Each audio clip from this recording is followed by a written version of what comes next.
ఇటీవల కాలంలో ప్రాచీన హోదా పొందిన భాషలు ఎన్ని? మరి ఇటీవల కాలంలో ప్రాచీన హోదా పొందిన భాషలు అంటున్నాడు.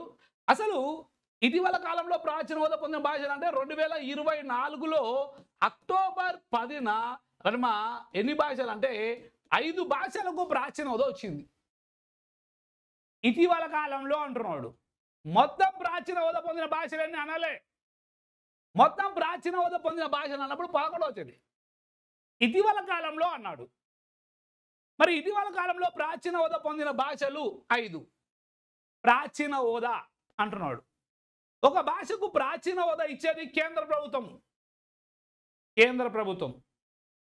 మరి ఒక భాషకు ప్రాచీన హోదా ఇవ్వాలి అంటే ఆ భాష కనీసం 1000 సంవత్సరాల పైబడి ఉండాలి. ఆ భాష మనుగడ, ఆ భాష మాట్లాడే విధానం, ఆ భాషకు సంబంధించిన ఆధారాలు, ఆ భాషకు సంబంధించిన శాసనాలు ఉండాలి. కనీసం 1000 సంవత్సరాల పైబడి ఉండాలి. అప్పుడు కేంద్ర ప్రభుత్వం ఆ భాషకు ప్రాచీన హోదా ఇస్తుంది. మరి భారతదేశంలో ఇక రాజ్యాంగం గుర్తించిన భాషలు వేరే,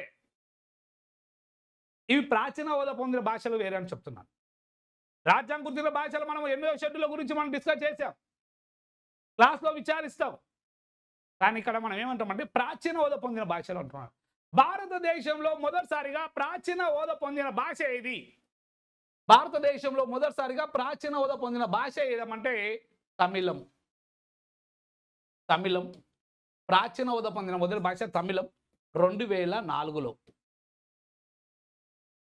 భారతదేశంలో మొదటిసారిగా ప్రాచీన హోదా పొందిన భాష తమిళం. తర్వాత సంస్కృతం.